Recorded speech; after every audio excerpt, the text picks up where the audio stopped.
Hey, it's Mags checking in from Brooks Prado. Gonna run you through the 12-volt system that I've just installed.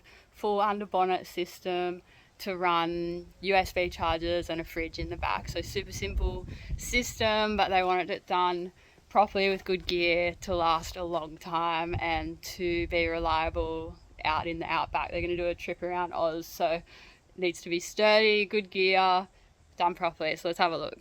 So this system is literally just running this gear here. So USB, fast charge USB port with a voltmeter there. It's got a cigarette socket and it's got a spare one there. I've run the cable for a spare one just in case they want to add anything in the future. So yeah, phones and stuff. And then they also want to add a fridge. They haven't got one yet, but they're thinking of getting a Bushman. So I've also run an Anderson plug, which is what the Bushmans take. It's just coming out there, nice and neat. That's ready for them to plug in their fridge whenever they get it. So a bit of length there to run across to the other side to plug in the fridge. The cables for this stuff is all running like in the car, like under the panels. So it goes along all the way up to the front, goes along there, along here, goes into, there's like a gasket up here that all the cables run through, and into the engine.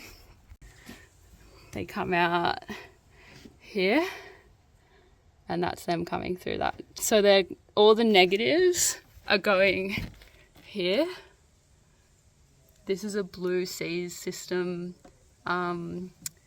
I don't know what you call that, bus bar I guess. And it attaches in one point there and then you add all your little things on there. I wonder if I can take it off. Can you see? Nice.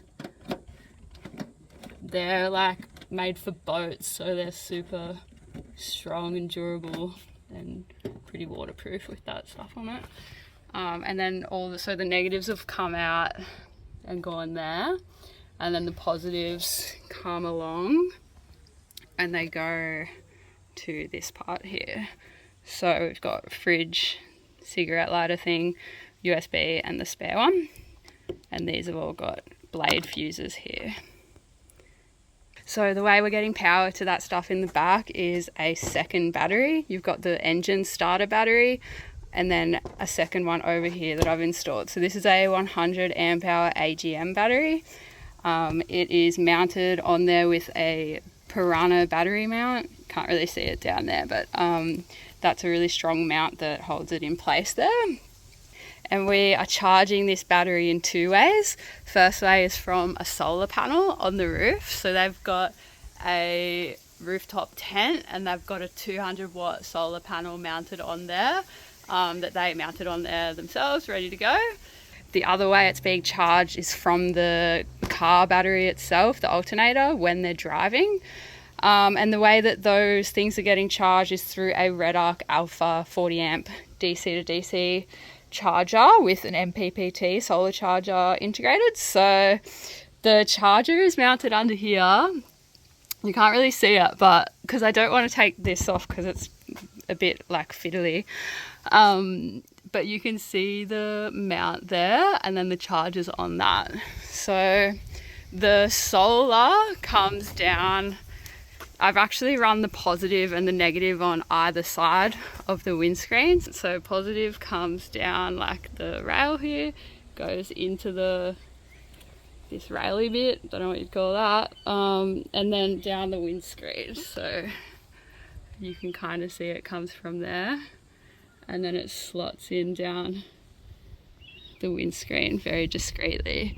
That's a 4mm solar cable that fits really nicely in the windscreen there.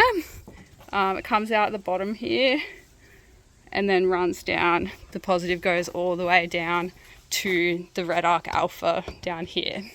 The negative comes along the other side, again through this rail bit here down the windscreen, all the way down, and I've attached that to the chassis here.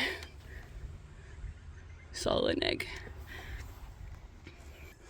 As for the DC to DC charging from the engine, we've got the positive coming off here, going to a fuse, a MIDI fuse there.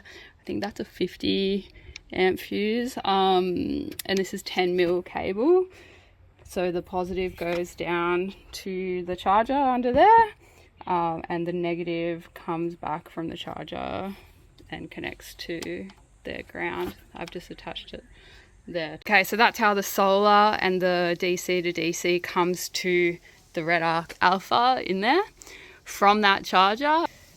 It runs along under here. Sorry, I can't show you because I don't want to take this off. It's the little bits are really fragile, so I don't want to mess with it that much.